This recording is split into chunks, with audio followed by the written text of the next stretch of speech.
সবচাইতে ভয়ঙ্কর অভিজ্ঞতা, কোন প্রাণীর জন্য সর্বোচ্চ এবং সবচাইতে ভয়ঙ্কর অভিজ্ঞতা হচ্ছে মৃত্যু। এবং এত ভয়ঙ্কর অভিজ্ঞতা, এই অভিজ্ঞতাটা কারো কাছে শেয়ার করে যাওয়া যায় না। মরার সময় কেউ বলে যেতে পারছিল আমার মরতে এমন লাগছে, কইতে পারছে? কেমন লাগছে বলতে পারে? বলা যায় না। তার আগেই চলে যেতে হয় শৈশব, কৈশোর, যৌবন, বার্ধক্য, প্রৌঢ়ত্ব, হ্যাঁ, বয়সের ছাপ, কালো চুল দাড়ি সাদা হয়ে যাওয়া, দাড়ি চুলের শুভ্রতা, দুর্বলতা। This is the circle of life. ছোট্ট ছিলাম, বড় হলাম, সিঙ্গেল ছিলাম, ডাবল হলাম, তারপরে বাবা হলাম, তারপরে শ্বশুর হলাম, তারপরে নানা হলাম, তারপরে চলে যেতে হবে। This is the circle of life. বিশ্বনবী বললেন আমার উম্মতি মা বাইনা সিত্তিনা ইলা সাবঈন, আমার উম্মতের গড় বয়স হলো 60 থেকে 70। এই উম্মতের গড় বয়স কত? 60 থেকে 70। ওয়া আকাল্লুহুম মাইয়াজুজু জালিক, অল্প কিছু মানুষ আছে যারা 70-এর বেশি হায়াত পায়। এখানে 70-এর বেশি আছেন কারা? হাত তোলেন দেখি তো। কয়জন? একজন, দুইজন, তিনজন। মাশাআল্লাহ, আল্লাহ আরো হায়াত দেখ, আল্লাহ এদেরকে আরো হায়াত দারাজ করুক। চিল্লায় বলেন আমিন। তার মানে আমার উম্মতি মা বাইনা সিত্তিন ইলা সাবঈন, বিশ্বনবী বললেন এই উম্মতের গড় বয়স 60 থেকে 70, আর 70-এর বেশি হায়াত পাবে। ওয়া আকাল্লুহুম মাইয়াজুজু যালিক, 70-এর বেশি পাবে হাতে গোনা, গুনে বের করে ফেলা যায় একজন, দুইজন, তিনজন। বাকি সব 60-এর আগে নাই। ঠুস চিল্লা এখন ঠিক কিনা? বাংলাদেশের গড় হায়াত কত মানুষের? 60। বিশ্বনবীর কথার সাথে মিলে গেছে। চিল্লায় পড়েন সুবহানাল্লাহ। এই জন্য বিশ্বনবী বলেন এই যে মুরব্বীদের দাড়ি পাকে, এই যে রাস্তায় অ্যাক্সিডেন্ট হয়, এই যে ক্যান্সারে আক্রান্ত হয়ে লোকজন মারা যায়, তারপরেও কি টনক নড়ে না? এরপরেও কি বিবেকে ধরে না যে তোমাকে চলে যেতে হবে? আকসিরু যিকরা হাযিমিল লাযযাত, জীবনের সব স্বাদকে পানসা করে দেয় ওই মরণকে স্মরণ করো। মরণকে স্মরণ করলে জাহান্নাম বরণ করা লাগে না। চিল্লায় বলেন ঠিক কিনা? আবার আল্লাহ বললেন গোলাম, স্পেশাল একজন ফেরেশতা আমি মরণের জন্য সিলেক্ট করলাম, নাম মালাকুল মাউত। তাকে আমরা আজরাইল বলে চিনি। এই মালাকুল মাউত তার বাহিনী নিয়ে নির্ধারিত টাইমে গোটা বিশ্বের সব মানুষের রূহ কবজ করে। অন টাইম নাকি দেরি করে? মালাকুল মাউত আগেও আসে না, পরেও আসে না। সুবহানাল্লাহ পড়েন। সাইয়েদনা সুলাইমান আলাইহিস সালামের জামানাতে ওনার এক ওয়াজির ছিল, মন্ত্রী। ওই মন্ত্রীকে নিয়ে উনি বৈঠক করতেন। ওনার সময় উনি মালাকুল মাউতের সাথে বৈঠক করতেন। শুনতেছেন? আপনাদের মনোযোগ আছে তো? উনি বৈঠকে বসেছেন, মালাকুল মাউতও বসা, ওয়াজিরও বসা। হঠাৎ মালাকুল মাউত ওয়াজিরের দিকে বড় বড় চোখ করে তাকাচ্ছে। বড় বড় চোখ করে তাকানোতে ওয়াজির ভয় পেয়েছে। হঠাৎ মালাকুল মাউত চলে গেল। ওয়াজির বলে ও সুলাইমান আলাইহিস সালাম, এই যে লোকটা বড় বড় চোখ করে আমার দিকে তাকালো, এটা কে? সাইয়েদনা সুলাইমান বলে হাদা মালাকুল মাউত। যে বর্ণনাটা বলছি এটা হাদিস না, এটা হচ্ছে ইসরাইলিয়া, জিউস ট্র্যাডিশন।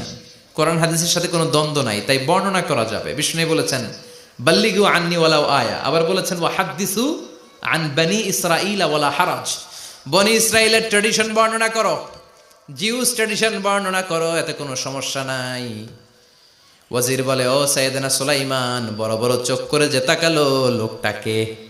সাইয়েদনা সুলাইমান বলে হাদা মালাকুল মাউত, এটা মৃত্যুর ফেরেশতা। ওয়াজিরের কলিজায় পানি নেই। এটা কি ফেরেশতা? শুনে তো পিলে চমকে গিয়েছে। কয় কি?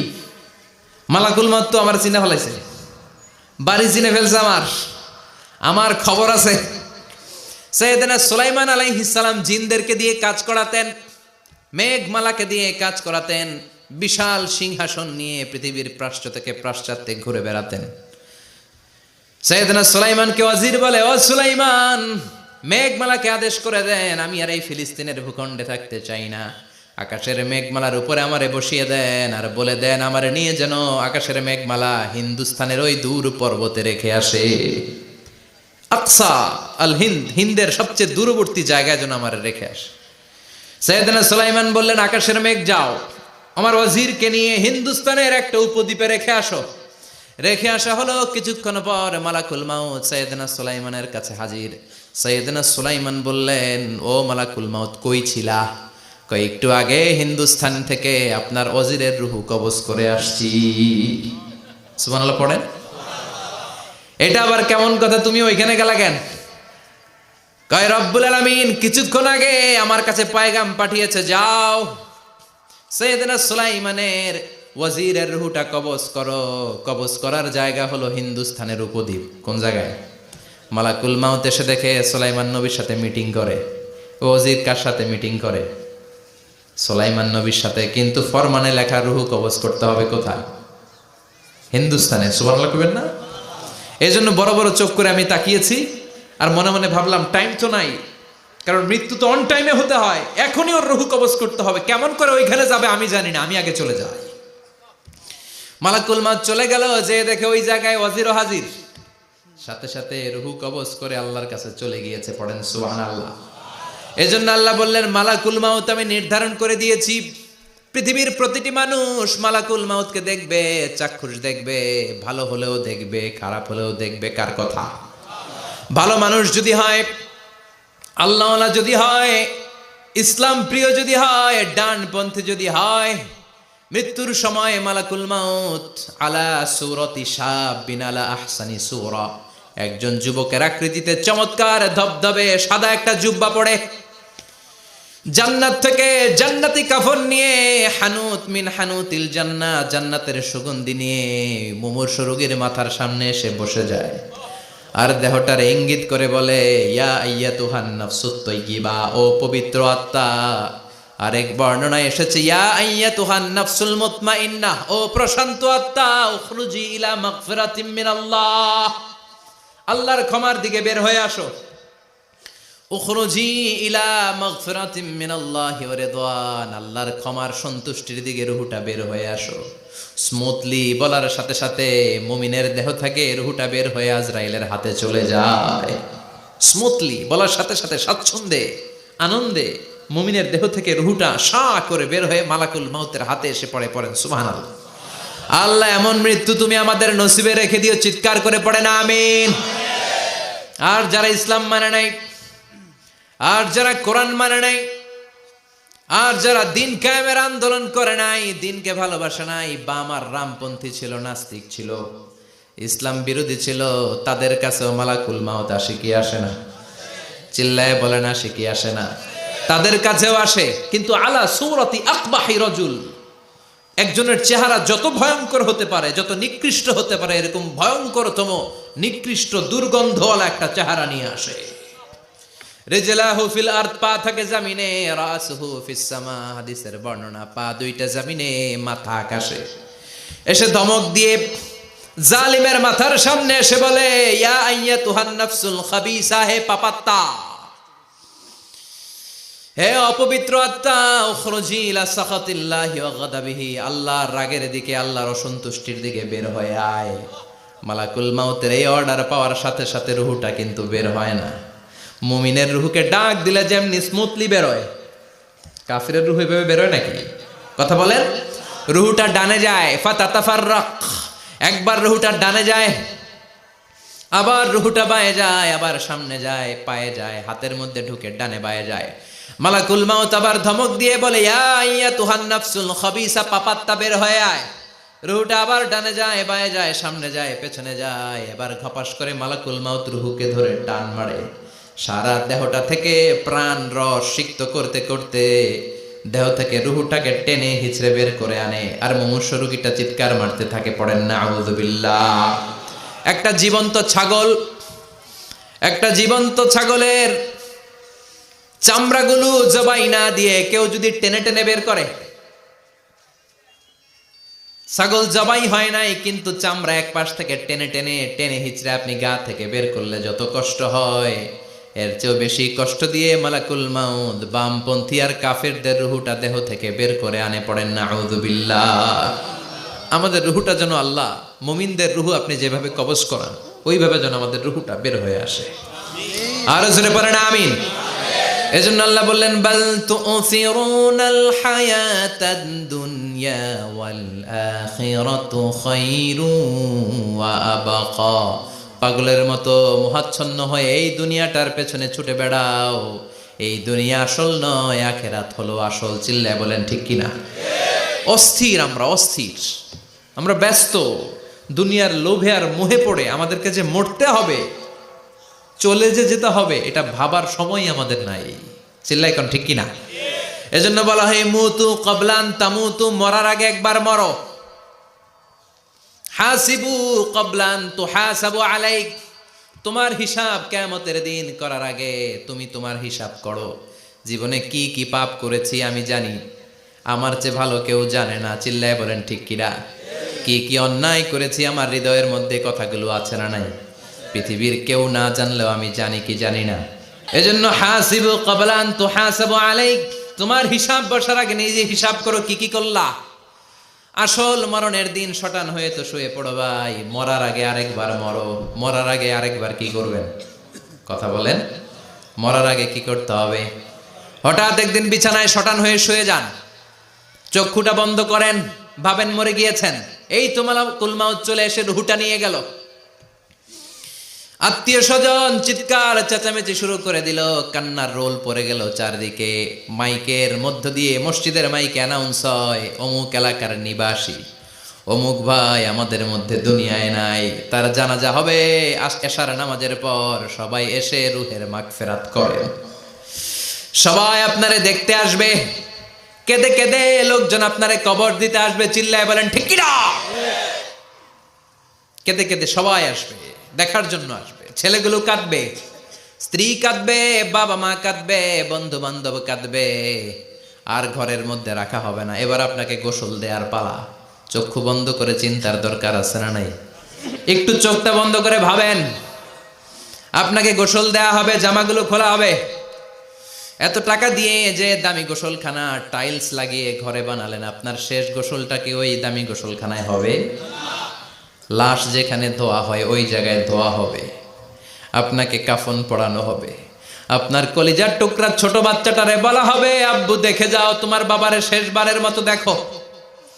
আপনার বাবা মা শেষবারের মতো একটা নজর দিয়ে আপনার চেহারাটা দেখে নিবে। বন্ধু বান্ধবরা শেষবারের মতো একবার আপনারে দেখে নিবে। জানাজার জায়গায় নেওয়া হবে। হবে না এই ঘটনাটা আমাদের? হ্যাঁ, হবে কি না? হাজার হাজার মানুষ শেষ বিদায় দেওয়ার জন্য আসবে। চারটা তাকবীর দিয়ে ইমাম নামাজ শুরু করবে। আল্লাহু আকবার, আল্লাহু আকবার, আল্লাহু আকবার, আল্লাহু আকবার বলে নামাজ শুরু করবে। নামাজ শেষ। এবার পালকিতে করে কবরে যাওয়ার পালা। যেতেই হবে, যেতেই হবে। পালকিতে করে লোকজন নিতে শুরু করবে। কবরস্থানের ওই জায়গায় যেখানে মানুষ বছরে মানুষ না মরলে যায় না, ওই গহীন নিঝুম কবরস্থানে ঢুকানো হবে। পালঙ্ক থেকে নামিয়ে আপনার জন্য করে রাখা আগ থেকে কবরটার মধ্যে শুইয়ে দেয়া হবে। উপরে বাঁশ দিয়ে ছাউনি। শেষবারের মতো সবাই দেখে বাঁশের ছাউনির উপরে মাটি চাপা দিবে। ঠিক কিনা? চলে যাবে সবাই, কেউ নাই, অন্ধকার, শুধু অন্ধকার। এই অন্ধকার যেন শেষ হতে চায় না।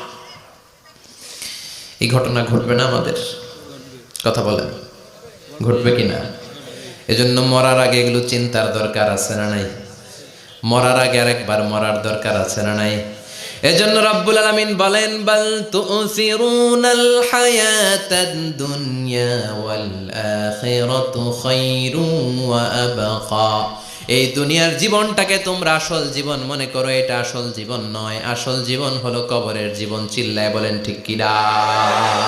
এজন্য লাইফটা হলো one time, one chance. Second কোনো চান্স আপনাকে দেয়া হবে নাকি? কাফেররা বলবে, ইয়া রাব্বি আরেকটা সুযোগ দেন। লাউ আন্না লানা কাররা ইয়ানি মাররা, আল্লাহ আরেকটা সুযোগ যদি পেতাম দুনিয়াতে ভালো করে আসতাম। আল্লাহ বলবেন, ইন্নাহা কালিমাতুন কাইলুহা, এটা শুধু তাদের মুখের কথা। তাদেরকে আবার সুযোগ দিলেও তারা কিচ্ছু করবে না। চিল্লা এখন ঠিক কিনা?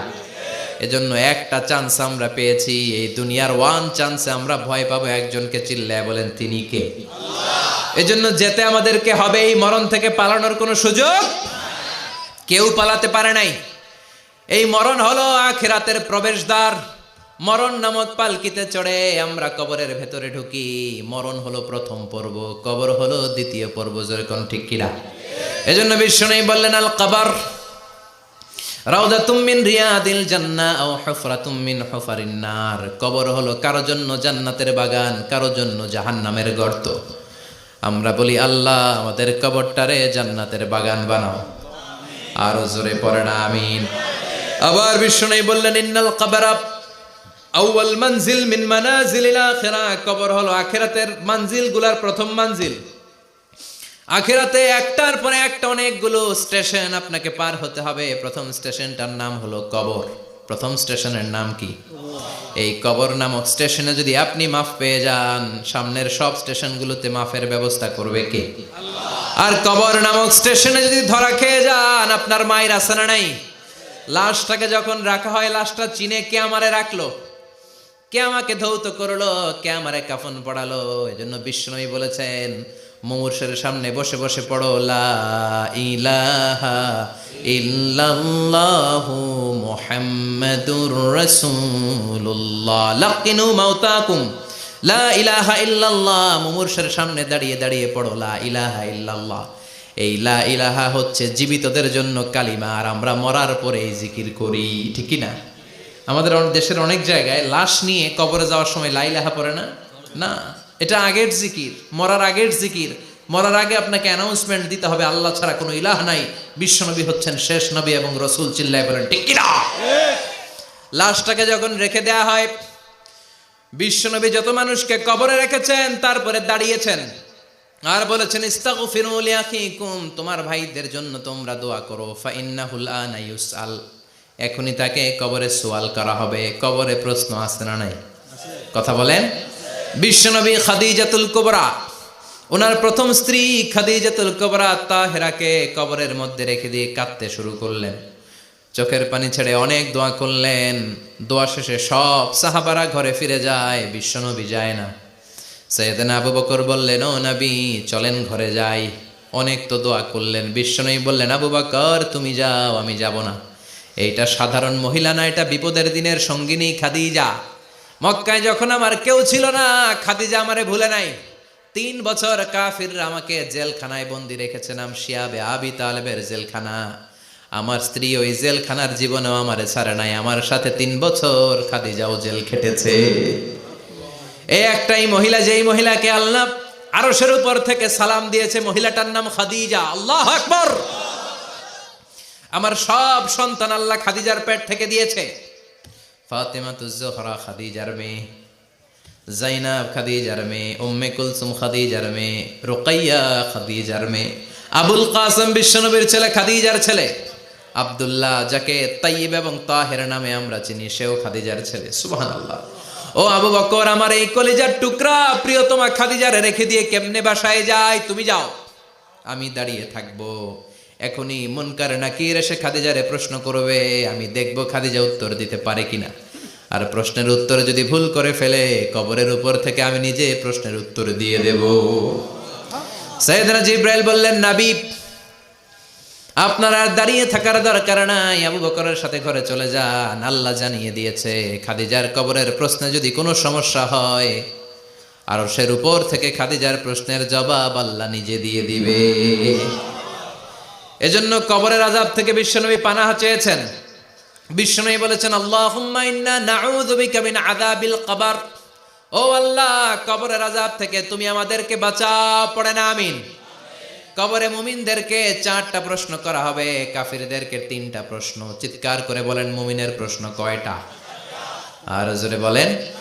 প্রথম প্রশ্ন, মার রব্বুক, তোর রবের নাম কি? আমরা কি বলবো? আল্লাহ আমারে রব, এই রবি আমার সব, দমে দমে তনু মনে তারি অনুভব। আল্লাহ আমারে রব, এই রবি আমার সব। পড়েন আমিন। দ্বিতীয় প্রশ্ন, আমার দিন, উত্তর দিনের নাম কি? ধর্মের নাম কি? তৃতীয় প্রশ্ন, আমান হাদার রাজুল, এই লোকটাকে কে? আমরা বলবো মুহাম্মদ সাল্লাল্লাহু। 3টা প্রশ্নের উত্তর যখন আপনি কবরে করে দিতে পারবেন, অতিরিক্ত একটা প্রশ্ন, ওয়ামা ইলমুক, এই যে 3টা প্রশ্নের উত্তর পাল্লা, কেমন করে উত্তর জানলা? কোত্থেকে শিখেছো? নকল করে আনছো কাফনের কাপড়ে? পরীক্ষার হলে নকল আছে না নাই? হাতে নকল আছে না? পায়ে নকল, মোজার ভিতরে নকল আছে না নাই? মোবাইলে নকল আছে না নাই? নকল থেকে আল্লাহ তুমি বাঁচাও। আরো আসতে কোনা আমি। কিভাবে জানলা? কেমন করে? 3টা প্রশ্নের উত্তর শিখলা।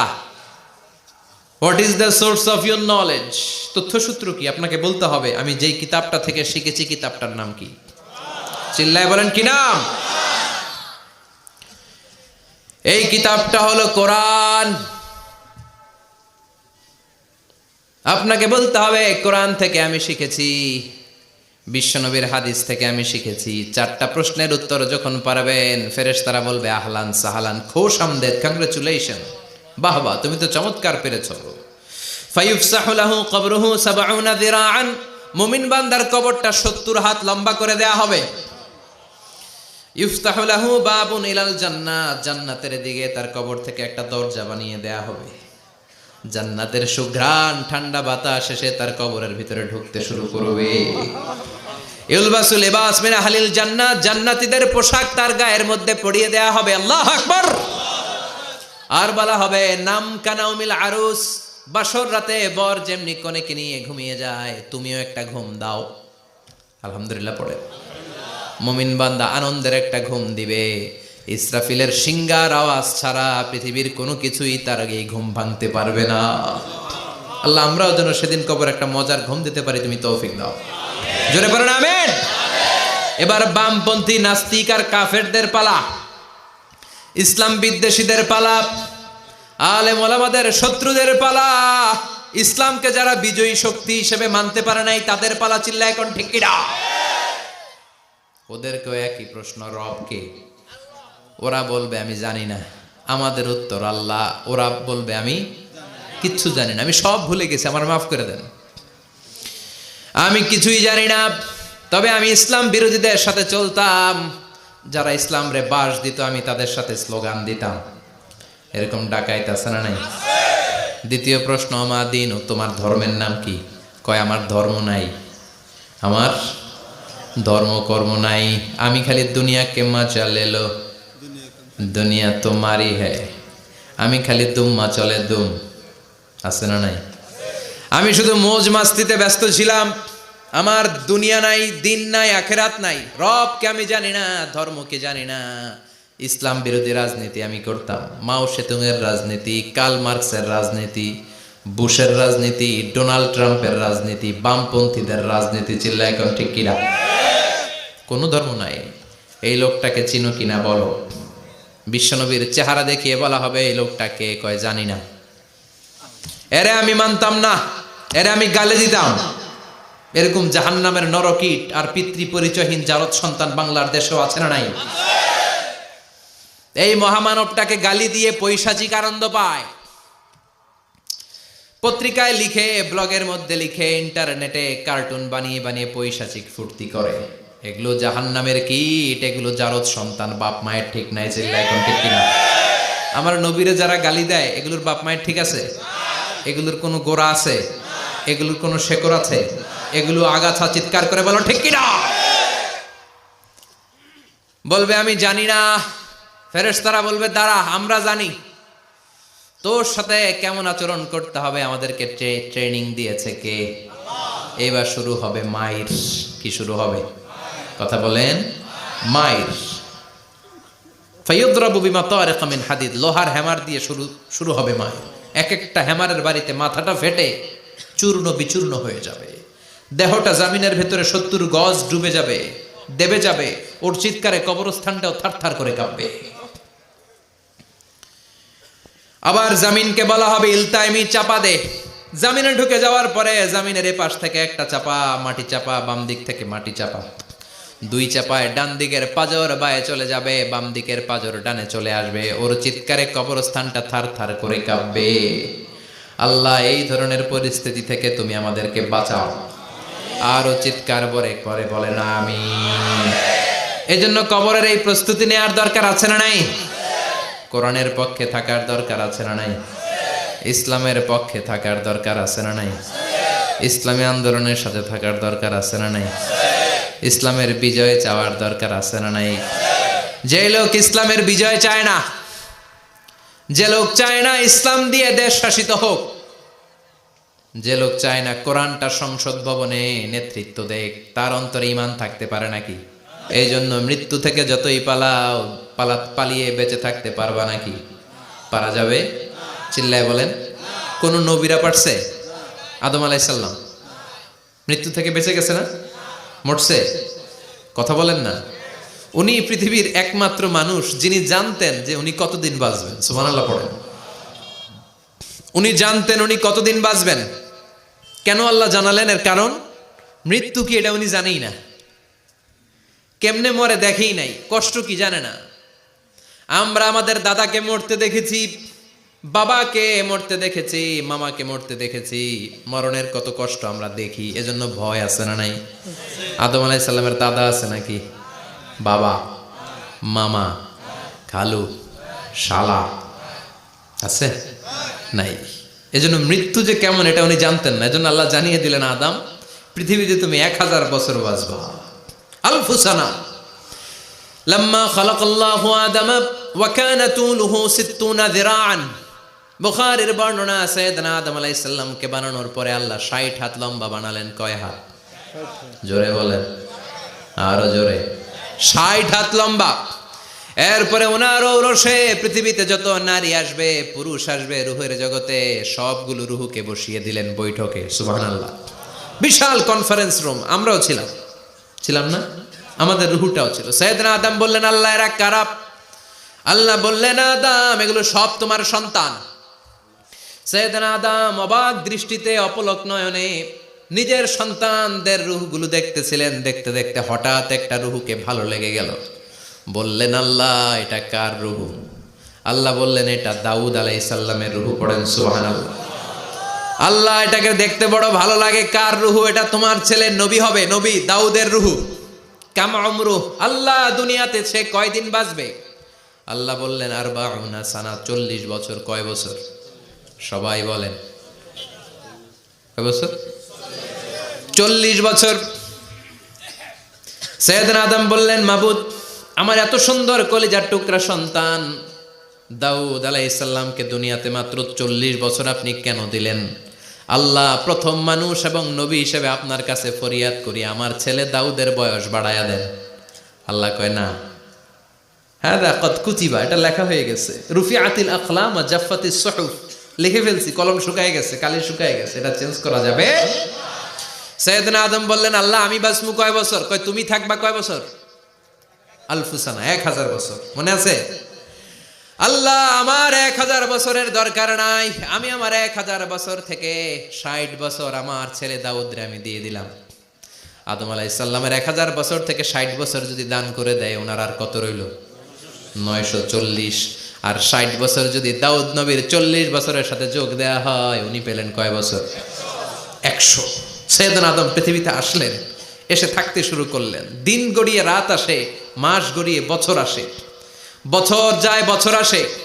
ঠিক 940 বছর পর মালাকুল মাউত আদম আলাইহিস সালামের কাছে আসলেন। বললেন, আনা মালাকুল মাউত উকিলা বিকুম, আপনাদের জন্য আল্লাহ আমাকে বানিয়েছে রূহ কবজ করতে। ও আদম, আবুল বাশার, পৃথিবীর প্রথম মানব, প্রথম নবী, আপনার সময় শেষ, রেডি হন। কি হন? খেলা শুরু হবে, এখনই রূহ কবজ করে নিয়ে যাব। সাইয়েদনা আদম বলে, এখন আসছো কেন? আমার আরো 60 বছর বাকি আছে। মালাকুল মাউত বলে, না, আপনি রূহের জগতে আল্লাহর কাছে আপনার সন্তান দাউদকে কয় বছর দিয়েছিলেন?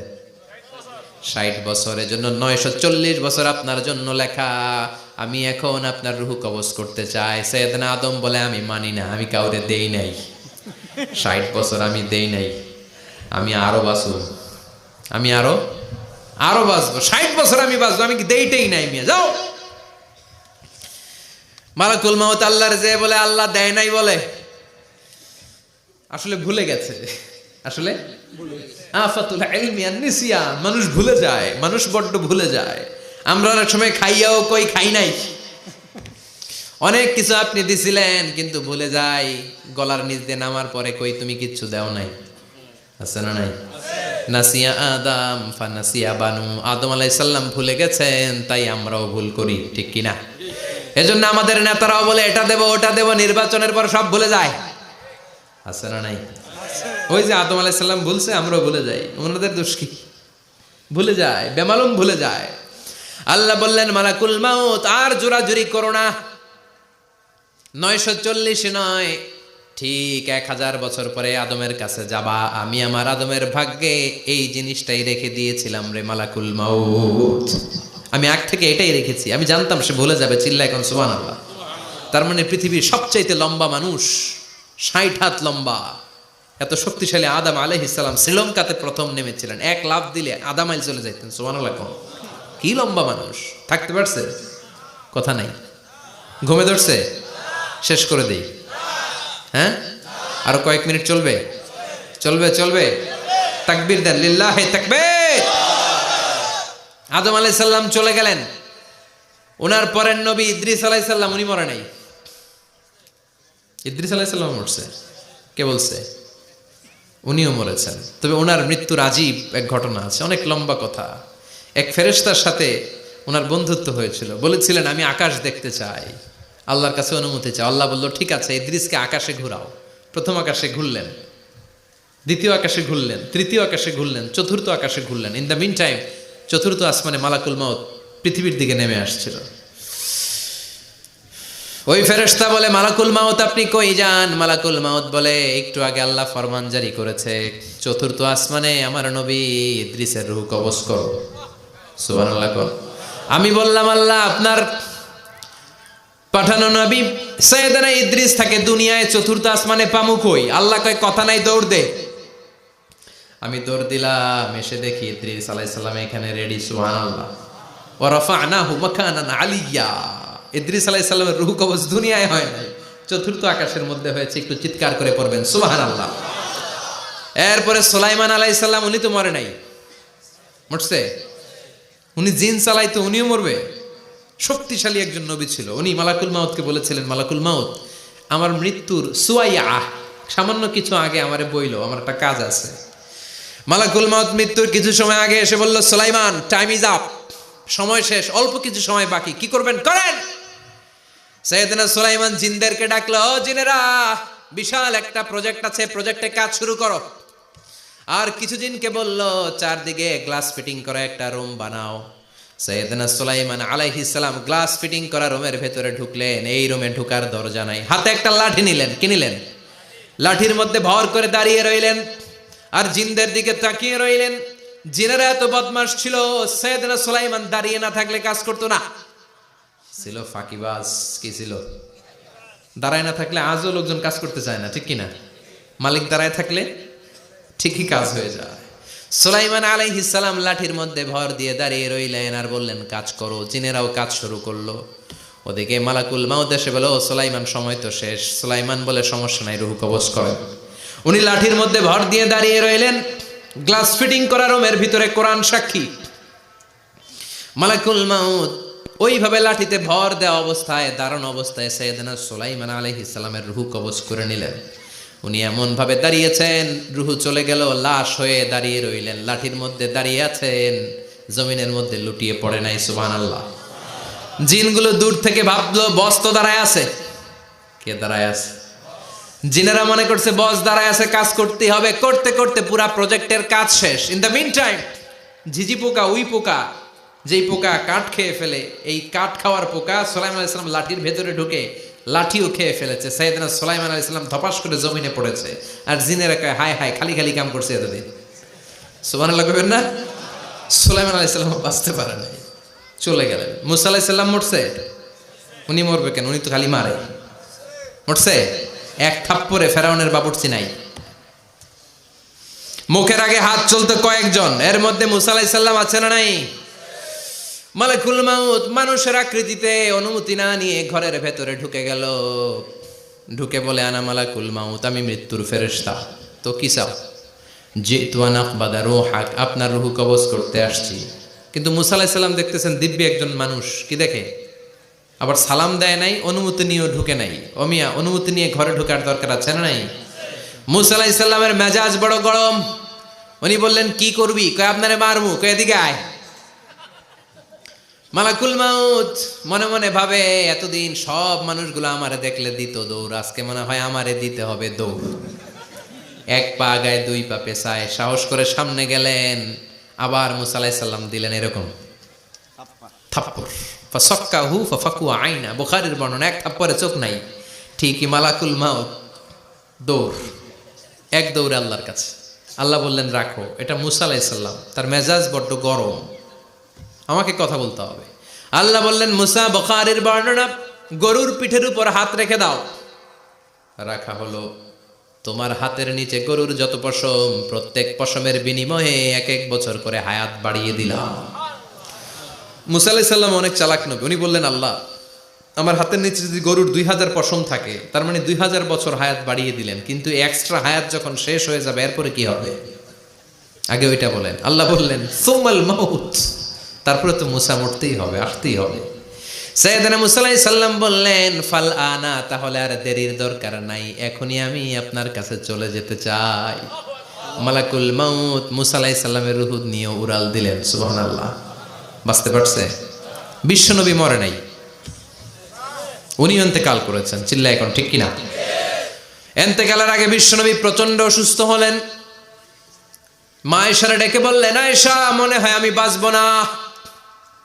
ওই যে খায়বার বিজয়ের দিন, খায়বার দুর্গ বিজয় করার পরে এক ইহুদি মহিলা আমার দাওয়াত দিয়েছিল। ওই দাওয়াত খেতে যাওয়ার পরে গোশতের মধ্যে বিষ মাখানো হয়েছিল রে আয়েশা। ওই বিষ মাখানো খাসির গোশত খেয়ে যে ব্যথা আমার পেটে উঠেছিল, আজ আবার সেই ব্যথা উঠেছে। বিশ্বনবী ওই বিষ খাওয়ানো গোশতের কারণে ইন্তেকাল করেছেন, তার মানে বিশ্বনবী শাহীদ। জামা আল্লাহু বাইনা নবুওয়া ওয়া শাহাদা, আল্লাহ বিশ্বনবীকে শুধু নবী বানায় নাই, শহীদ হিসেবে কবুল করেছে। সুবহানাল্লাহ কইবেন না? প্রচন্ড অসুস্থ, উনি ছাড়া মসজিদে নববীতে কেউ ইমামতি করার সাহস পায় না। বিশ্বনবী বললেন আবু বকর তুমি যাও, আবু বকরও যায় না। বিশ্বনবী বললেন পানি আনো। বিশ্বনবী পানি দিয়ে ওযু করলেন। ওযু করে কয়েকজন সাহাবীকে ধরে উঠতে চাইলেন, আবার ধপাস করে বেহুশ হয়ে পড়ে যায়। বিশ্বনবী উঠতে পারে না। আবার বললেন ঠান্ডা পানি আনো। পানির ভেতরে বিশ্বনবী 2 হাত ঢুকিয়ে দিয়ে ঠান্ডা ভিজা হাত দিয়ে চেহারার মধ্যে মাসে করলেন আর বললেন ইন্নালিল মাউতিলা সাকারাত, হায়রে মৃত্যুর কি যন্ত্রণা, হায়রে মৃত্যুর যে কি কষ্ট। ও মিয়া, বিশ্বনবী যদি মৃত্যুর কষ্টে কাতরায়, আমাদের অবস্থা কি? আমাদের নসিবে কি আছে? আল্লাহ তুমি বাঁচাও, পড়ে না আমিন। বিশ্বনবী কাঁদছেন, সাহাবারা একের পর এক দেখতে আসে, কান্নার রোল পড়ে গেল চারদিকে। বিশ্বনবীর কলিজার টুকরা নয়নের পুটুলি সাইয়্যিদাতুনা ফাতিমা বিশ্বনবীর কান্না সহ্য করতে পারে না। বিশ্বনবীকে ধরে মা ফাতিমা, সাইয়্যিদাতুনা ফাতিমা বিলাপ করা শুরু করে দিলেন, চিৎকার দিয়ে কান্নাকাটি শুরু করে দিলেন আর বললেন ওয়া কুরবাবা, ওয়া কুরবাবা, হায় হায় আমার বাবার কি কষ্ট, আহা আমার বাবার কি কষ্ট হচ্ছে। বিশ্বনবী বললেন ফাতেমা তুমি কেঁদো না, আমার কষ্ট আজকের পরে আর থাকবে না, আজকে তোর বাবার সব কষ্ট বন্ধ হয়ে যাবে।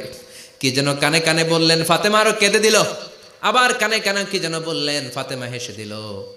বিশ্বনবীর ইন্তেকালের অনেক পর মা আয়েশার কাছে ফাতেমা বললেন, আমি যখন প্রথমে কেঁদেছিলাম আব্বা বলেছিল আমি আর বাঁচব না রে ফাতেমা।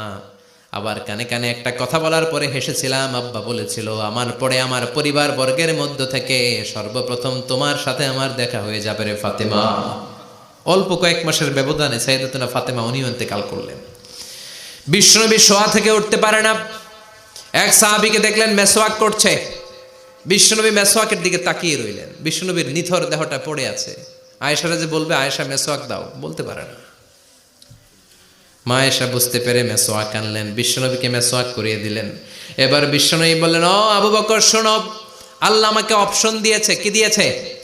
আল্লাহ বলেছে নবী আজীবন থাকতে চাইলে থাকেন, আর আসতে চাইলে চলে আসেন। আমি থাকতে না চেয়ে আল্লাহর কাছে চলে যাওয়ার ইচ্ছা করলাম। সাইয়েদনা আবু বকর কান্না জুড়ে দিলেন। বিশ্বনবী বললেন আসসালাত আসসালাত, ও আমার উম্মতেরা নামাজ তরক করো না। ইন্তেকালের আগে বললেন নামাজ ছেড়ে দিও না। আর বললেন ওয়ামা মালাকাত আইমানুকুম, তোমাদের অধীনস্থ কর্মচারীদের সাথে খারাপ আচরণ করো না। ঘাম শুকানোর আগে পয়সা দিয়ে দিও। আর হাত দুটো উঁচু করে বললেন আল্লাহুম্মা ইলার রাফিকিল আলা, ও আল্লাহ আমি আপনার কাছে যেতে চাই। এই কথাটা বলে বিশ্বনবীর হাত দুইটা ধপাস করে জামিনে পড়ে গেল, বিশ্বনবীও চলে গেলেন। থাকতে পেরেছে কেউ? চিল্লায় বলেন। এজন্য আমরা আল্লাহর কাছে ইমানই মৃত্যু চাই। কি মৃত্যু? আমরা উত্তম মৃত্যু চাই। চিল্লায় বলেন কি মৃত্যু? এজন্য মরণের আগে ইমান নিয়ে মরার দরকার আছে না নাই? বিশ্বনবী দোয়া করতেন আল্লাহুম্মা রযুকনা হুসনাল খাওয়াতিম, ও আল্লাহ আমাদের শেষটা যেন ভালো হয়। শেষ কথা বলি, এদিকে তাকান, মনোযোগ আছে? বলতেন আল্লাহুম্মা রযুকনা হুসনাল খাওয়াতিম, ও আল্লাহ আপনি আমাদেরকে ইমানের মৃত্যু দেন, আমাদের শেষটা ভালো করেন। কারণ সব ভালো তার শেষ ভালো। জানেন না এটা আপনারা? সব ভালো তার শেষ ভালো। আজীবন ইসলামের পক্ষে, আজীবন নামাজি মুত্তাকি, মরার আগে কাফের হয়ে মরে, এরকম আছে না নাই? মরার আগে শাহবাগের মঞ্চে উঠে ভাষণ দেয়, ভাইয়েরা আমার, আছে না নাই? আবার আজীবন কাফের, ইসলামের বিরোধী, এন্তেকালের আগে কালিমা পড়ে সব মাফ করায়, আছে না নাই? বিশ্বনবীর শ্বশুর আবু সুফিয়ান, নাম শুনছেন? বদরের যুদ্ধে বিশ্বনবীর বিরুদ্ধে, মক্কায় বিশ্বনবীরে ঘুমাতে দেয় নাই, উহুদের যুদ্ধে বিশ্বনবীর সাথে ফাইট, খন্দকের যুদ্ধে বিশ্বনবীর সাথে মারামারি, আহজাবের যুদ্ধে কিলাকিলি, সারাটা জীবন বিশ্বনবীর সাথে মারামারি, মক্কা বিজয় কালিমা পড়ে মুসলমান হয়েছে। গোটা জীবনে যা অন্যায় করেছে সব মাফ করে দিয়েছে কে? এজন্য আমরা আল্লাহরে বলি, আল্লাহ কালিমাটা পড়তে পড়তে যেন আমরা মরতে পারি। চিৎকার করে পড়ে না আমিন। জিহাদের ময়দানে এক সাহাবা যুদ্ধ করতে লাগলেন। বুখারীর বর্ণনা, যুদ্ধ করতে করতে কাফেরদেরকে মারতে মারতে, হাদিসের ভাষ্য লা ফাযা ওয়ালা শাযা ইল্লা ইয়াদরিবুহা বিসাইফি, তার সামনে যত কাফের আসে সে কচুকাটা করে। অন্য সাহাবীরা খুশি হয়ে যায়, অন্য সাহাবীরা বলে আজকের সব সওয়াব এই সাহাবী পেয়ে যাবে। কিন্তু বিশ্বনবী হঠাৎ করে একটা কথা বললেন, ওই কথা শুনে সাহাবীরা অবাক। বিশ্বনবী বললেন হুয়া ফিন্নার, ও জাহান্নামে যাবে। কই যাবে? জিহাদের ময়দানে এক মুজাহিদ সাহাবী কাফেরদেরকে মেরে শেষ, কিন্তু বিশ্বনবী বললেন কই যাবে? কথা কয় না। এক সাহাবী কয় ঘটনা কি? এত বড় মুজাহিদ ফি সাবিলিল্লাহ কেন জাহান্নামে যাবে? আমি লুকিয়ে লুকিয়ে দেখি। লুকিয়ে লুকিয়ে ওই সাহাবী দেখে মুজাহিদ সাহাবী যুদ্ধ করতে করতে কাফেরদের বিশাল একটা ঘাটির ভেতরে ঢুকে গেল। মারতে মারতে মারতে মারতে হঠাৎ এক কাফেরের আঘাতে এই মুজাহিদ সাহাবীর ডান হাতটা কাটা পড়ে গেল। এবার ডান হাত দিয়ে ফিনকি দিয়ে রক্ত বের হতে শুরু করলো। মুজাহিদ সাহাবী আর যন্ত্রণা সহ্য করতে পারে না। যন্ত্রণা সহ্য করতে না পেরে কাতরাতে কাতরাতে নিজের হাতের ছুরিটাকে জামিনের মধ্যে গেড়ে দিয়ে ছুরির উপর ঝাঁপিয়ে পড়ল। পেটের এই দিক দিয়ে ঢুকে ওপাশ দিয়ে বের হয়ে গেল, এফার হোফার হয়ে গেল, মানে আত্মহত্যা করলো। ঠিক কি না? জাহান্নামী না? কথা কম। লুকিয়ে লুকিয়ে যে সাহাবা দেখেছে চিৎকার দিয়ে বিশ্বনবীর কাছে যেয়ে বলে আশহাদু আন্নাকা রাসূলুল্লাহ, ও নবী আপনি যে আসল নবী, কোনো সন্দেহ নাই, আমি লুকিয়ে লুকিয়ে দেখেছি। ওই মুজাহিদ সাহাবা বেঁচে নাই, সে কাফেরের আঘাতে শহীদ হয় নাই, নিজের পেটে নিজে ছুরি ঢুকিয়ে আত্মহত্যা করেছে। আজীবন বিশ্বনবীর সাথী, মরার আগে জাহান্নামী। আমরা কেউ জানি না আমাদের শেষটা কেমন হবে। এজন্য আমাদের শেষটা ভালো হোক, ভেরি সেন্সিটিভ ইস্যু। আমাদের শেষটা ইমানের হোক। এখন যেমনি মাথা ঠিক আছে, বুদ্ধিমত্তার সাথে শাহাদাত বাক্যের উপর যেন আমরা মরতে পারি। আমরা পড়ি আমিন। চিল্লায় পড়ে না আমিন। কি করে বুঝবেন মৃত্যুটা ভালো হলো? এক নাম্বার আলামত আন-নুতকু বিশ-শাহাদা, মরার আগে আওয়াজ করে জিকির করে কেউ যদি পড়তে পারে লা ইলাহা ইল্লাল্লাহু মুহাম্মাদুর রাসূলুল্লাহ সাল্লাল্লাহু, এটা হচ্ছে আলামাতু হুসনিল খাতিমা। আপনার মৃত্যুটা যে ভালো মৃত্যু হয়েছে এটার আলামত। কি মৃত্যু? সবাই বলেন ভালো মৃত্যু আমরা চাই কি চাই না? ভালো মৃত্যুর এক নাম্বার আলামত কালিমা পড়ে যদি মরতে পারে। বিশ্বনবী বলেন মান কানা আখিরু কালামিহি লা ইলাহা ইল্লাল্লাহ, যে ব্যক্তির সর্বশেষ কথাটা হবে, বাক্যটা হবে লা ইলাহা ইল্লাল্লাহ, দাখালাল জান্নাহ, সে জান্নাতি হয়ে যাবে। সুবহানাল্লাহ পড়েন। এরপরে বিশ্বনবী বললেন আল মুমিনু ইয়ামুতু বিজাবি ইরকিল জাবিন, মুমিন যখন মারা যায় তার কপাল ঘেমে যায়। সুবহানাল্লাহ পড়েন। হাত ঘামে না, পা ঘামে না, মুমিনের কপাল ঘামে। সুবহানাল্লাহ। এজন্য কেউ মারা গেলে কপালের মধ্যে হাত দিবেন, দেখবেন ওই ঘামের মধ্যে একটা জান্নাতি ঘ্রাণ আছে। সুবহানাল্লাহ। আল্লাহ, আমরা যখন মরে যাব আমাদের কপালটা যেন এরকম ঘেমে যায়। আমিন পড়েন আর জোরে আমিন। আল মুমিনু ইয়ামুতু বিআরাকিল জাবিন, মুমিন মারা গেলে তার কপাল ঘামে। কপাল ঘামলে বুঝতে হবে এটা ভালো মৃত্যু, ইমানি মৃত্যু। চিল্লায় বলেন ঠিক কিনা? এরপরে বিশ্বনবী বললেন ফি লাইলাতিল জুমা, জুমার রাতে যদি মরে, আও ফি শাহরি রমাদান, কিংবা রমজান মাসে যদি মরে, আও ফি সাফারিল হজ, কিংবা হজের সফরে যদি মরে। বাংলার জমিন থেকে অনেক হাজিরা হজ করতে যায়, অনেকে ওইখানে যে আরাফাতের ময়দানেও মারা যায়, এরকম হাজি আছে না নাই? খুশনসিব, এটা খুশনসিব। আলহামদুলিল্লাহ পড়েন। এরপরে বিশ্বনবী বললেন মাউতু শাহাদা, আল্লাহর রাস্তায় জিহাদ করে কালেমার বাণীকে উপরে তুলে ধরার জন্য কেউ যদি শাহাদাতের বাণী, শাহাদাতের পেয়ালা পান করে, শাহাদাতের মৃত্যুর চাইতে ভালো মৃত্যু আর হতে পারে না। শাহাদাতের মৃত্যুর চাইতে শ্রেষ্ঠ মৃত্যু আছে নাকি? কথা বলেন। আমরা শহীদ হতে চাই কি চাই না? শাহাদাতের তামান্না যেই মুমিনের অন্তর নাই, অন্তরের ভেতরে নাই, ওই লোক কি মুমিন হতে পারে নাকি?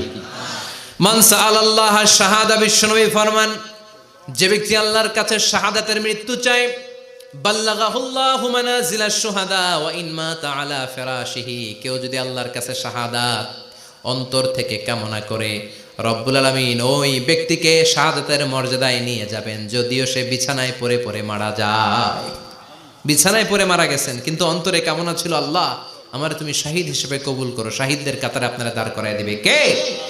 ওমরে ফারুক বলতেন আল্লাহুম্মা রযুকনা শাহাদাতান ফি সাবিলিক, ও আল্লাহ আপনি আমারে আপনার রাস্তায় শহীদ হিসেবে কবুল করেন। ওয়ারযুক মাউতি ফি হারামি রাসূলিক, পৃথিবীর কোন শহরে মরতে চাই না, বিশ্বনবীর শহর মদিনা শহরে আমার মৃত্যু কবুল করেন। ওমরে ফারুক কই মরছে? কথা কও। ফজরের জামাতে ইমামতি করতে গিয়েছেন, মাওলাল মুগীরা আবু লুলু আল মাজুসি, মাওলাল মুগীরার আঘাতে অ্যাসাসিনেটেড বাই মুগীরা, স্টেবিং করেছে। এখানে 3টা আঘাত করেছে, একটা এখানে, একটা পাজরে, একটা নাভির মধ্যে, নাভি কেটে 2 ভাগ। ওনাকে খাবার দেয়া হলো নাবিজ, দুধ মাখানো নাবিজ। ওই নাবিজের দুধ নাভি দিয়ে বের হয়ে যায়। উনি বললেন কে মেরেছে আমাকে? বলল অগ্নি উপাসক। শুকরিয়া করে বললেন আল্লাহ আমারে কোনো মুসলিম মারে নাই, কোনো মুমিন মারে নাই। উনি বেহুশ ছিলেন, হুশ ফিরে সবাই রে বললেন আসল্লান নাস, ফজরের যেই নামাজটা আমার ইমামতিতে শুরু হয়েছে 1 রাকাতের পর আমাকে মারা হলো। এবার আমাকে বলো আমার নেতৃত্বে যে নামাজটা শুরু হয়েছে নামাজটা ঠিক মতো হয়েছে কিনা? সুবহানাল্লাহ। আমারে কে মারলো? কে তোমাদের খলিফা হবে? কি হবে আমার আব্দুর রহমানের আব্দুল্লাহর? এগুলো নাই। প্রথম কথা ছিল মানুষরা নামাজটা পড়েছে কিনা। সুবহানাল্লাহ। এজন্য শাহাদাতের তামান্না সবচেয়ে বড় তামান্না। চিল্লায় বলেন ঠিক কিনা? এরপর বিশ্বনবী বললেন মুরাবিতান ফি সাবিলিল্লাহ, মুসলিম রাষ্ট্রের পাহারা দেয় যারা, বর্ডার গার্ড। আমাদের দেশের বর্ডার গার্ডের কি বলে? আগে বিডিআর ছিল, এখন বিজিবি। আমার বিজিবির ভাইয়েরা না খেয়ে না পড়ে শীতের রাতে দেশ পাহারা দেয়। বিএসএফ এর গুলিতে যদি মারা যায় এটা শহীদ। সুবহানাল্লাহ। এর চেয়ে শ্রেষ্ঠ মৃত্যু আর হতে পারে না। এরপর আল মাউতু আলা আমালিন সালেহ, কোন ভালো কাজের উপর মরণ। নামাজে সেজদা দিয়েছে, সেজদা অবস্থায় অনেকে চলে যায়, এরকম আছে না নাই? তাহাজ্জুদের যায় নামাজে মরণ দিও প্রভু আমায়, একামতে দিনের কাজে কবুল করে নিও আমায়। পড়েন আমিন। তাহাজ্জুদের যায় নামাজে যেন আমাদের মরণ হয়, পড়েন আমিন। রোজা অবস্থায় মারা যাওয়া, নেক আমল অবস্থায় মারা যাওয়া, এগুলো হচ্ছে আলামাত হুসনিল খাতিমা। আপনার শেষটা, বিদায়টা, মৃত্যুটা যে ভালো হয়েছে তার আলামত। আল্লাহ এই যে কথাগুলো বললাম, শ্রেষ্ঠ শ্রেষ্ঠ মৃত্যু, আমাদের মৃত্যুগুলো ওই রকম করে দিও। চিৎকার করে পড়েন আমিন, আওয়াজ করে পড়েন আমিন। এবার আলামাত সুইল খাতিমা, কিছু মৃত্যুর আলামত আছে, এটাই প্রমাণ করে এটা ভালো মৃত্যু নয়, এরকম আলামত আছে না নাই? 1 নম্বরে হলো আল ইন্তেহার, আত্মহত্যার মৃত্যু। সমাজে আছে না নাই? উখিয়াতে তো নাই না? এদিকেও মরে, কি জন্য? কেন মরে? হ্যাঁ, বয়ফ্রেন্ড গালি দিছে এজন্য? হ্যাঁ, মান কতালা নাফসাহু বিশাইইন উযযিবা বিহি ইয়াউমাল কিয়ামা। যে জিনিস দিয়ে যে যাকে মেরেছে, আত্মহত্যা করেছে, সুইসাইড করেছে, কিয়ামতের দিন ওই জিনিস দিয়ে সে তাকে মারবে, এটাই হবে তার শাস্তি। ওড়না পেঁচিয়ে যারা আত্মহত্যা করলো ওর শাস্তি ওড়না পেঁচানো। বিষ খেয়ে যারা মারা গেল তার শাস্তি জাহান্নামের বিষ খাবে আর চিৎকার করবে। ছুরি ঢুকিয়ে যারা মারা গেল জাহান্নামের আগুনে ঝলসানো ছুরি শুধু ঢুকাবে। আল্লাহ আত্মহত্যা থেকে বাংলাদেশে বাঁচাও, আমাদের ছেলে মেয়েগুলারে বাঁচাও। চিৎকার দিয়ে বলেন আমিন। আত-তাআক্কুদ ফিল লিসান ফিলা ইলাহা ইল্লাল্লাহ। আজীবন কালেমা পড়ে নাই, আজীবন কালেমারে বাস দিয়েছে, এখন মরার সময় সবাই কয় কলমা পড়েন, কলমা পড়েন। এখন পড়তে চায় মাগার মুখ দিয়া বাইর হয় না। আছে না নাই? এরকম ডাকায় তুকিয়াতে নাই, কলমা পড়তে পারে না, আটকায় যায়, মরে গেছে। এই মৃত্যুটা কি ভালো? কথা বলে। ফি হালাতি শুরব, অনেকে মদ খাইতে খাইতে মরে। আছে না নাই? জুলুম করতে করতে মরে। আছে না নাই? অন্যের জায়গা দখল করে মরে, এরকম আছে না নাই? ফি হালাতি ইরতিকাবিল কাবায়ের, যে কোনো কবিরা গুনাহ কর অবস্থা যদি মারা যায় এটা খারাপ মৃত্যু, অপমৃত্যু, এটা জান্নাতি মৃত্যু নয়। চিৎকার করে বলেন ঠিক কি না? এরপর ফি সাখাতিল ওয়ালিদাইন, বিশ্বনবী বললেন কোন ছেলে যদি মারা যায় এমন অবস্থায় মা বাবা তার উপর রাগান্বিত, এটা ভালো মৃত্যু? কথা বলেন। পৃথিবীর চেয়ে, গোটা পৃথিবীর বুকে মায়ের চেয়ে আপন কেউ আছে নাকি? এই মায়ের মনে কষ্ট দিয়ে ওই অবস্থায় যদি মারা যায় এই মৃত্যুটা অনেক খারাপ। চিল্লায় বলেন ঠিক কিনা? এজন্য মায়ের সাথে খারাপ আচরণ করবেন নাকি? কথা বলেন। যার মা নাই সে জানে মা না থাকার কি জ্বালা, ঠিক কিনা? যখন রাত্রি নিঝুম এই চোখে ঘুম, একলা শুধু ঘরে তোমায় মনে পড়ে মাগো, তোমায় মনে পড়ে। যখন রাত্রি নিঝুম এই চোখে ঘুম, একলা শুধু ঘরে তোমায় মনে পড়ে মাগো, তোমায় মনে পড়ে। এজন্য মায়ের দোয়া সবচেয়ে বড় দোয়া। মা রেগে আছে, মা বদদোয়া দিয়েছে, বাবা বদদোয়া দিয়েছে, বাবা আপনার উপর অসন্তুষ্ট, ওই অবস্থায় ছেলে মরলে এটা কি ভালো মৃত্যু? এরপরে স্বামী যদি নাখোশ থাকে স্ত্রীর উপর, স্বামী যদি স্ত্রীর উপর রেগে থাকে, অসন্তুষ্ট থাকে, ওই অবস্থায় স্ত্রী যদি মারা যায় এটাও খারাপ মৃত্যু। চিল্লায় বলেন এটাও খারাপ মৃত্যু। এরপরে লাউ ফারিহাল মুসলিমুনা বিমাউতি, কোন লোক মারা গেলে যদি এলাকার মুসলমানরা খুশি হয় এটা কি ভালো মৃত্যু নাকি? কোন লোক মারা গেলে এলাকার মুসলমানরা যদি আল্লাহর শুকরিয়া করে এটা কি ভালো মৃত্যু নাকি? আমরা কি ভালো মৃত্যু চাই নাকি খারাপ? আমরা শাহাদাতি মৃত্যু চাই, ইমানের মৃত্যু চাই। পড়েন আমিন। এজন্য রব্বুল আলামিন বলেন বাল তুসিরুনাল হায়াতাদ দুনিয়া ওয়াল আখিরাতু খায়রুন ওয়া আবকা। ক্ষণস্থায়ী দুনিয়াটাকে তোমরা বড় মনে করো, এটা বড় না, বড় হলো আখিরাতের জীবন। এজন্য আখিরাতের জীবনের জন্য প্রস্তুতি দরকার, আছে না নাই? মরণ হচ্ছে সবচেয়ে বড় প্রস্তুতি, মরণের চিন্তা। মান কানা ওয়াইদান ফাল মাউতু ইয়াকফি, যে নিজেকে সোজা করতে চায় মৃত্যুর চিন্তাই তার জন্য যথেষ্ট। আজকের এই আলোচনার পরেও কি আমাদের টনক নড়বে না? আজকের এই কথাগুলোর পরেও কি মৃত্যু নিয়ে আমরা ভাববো না? আজকের আলোচনার পরেও কি আমার হিসাব শুরু হওয়ার আগে আমি একটু নিজের হিসাব কষে নিব না? আল্লাহ আমাদের সবাইকে কথাগুলো বুঝার ও আমল করার তৌফিক দান করুক। আমরা পড়ি আমিন।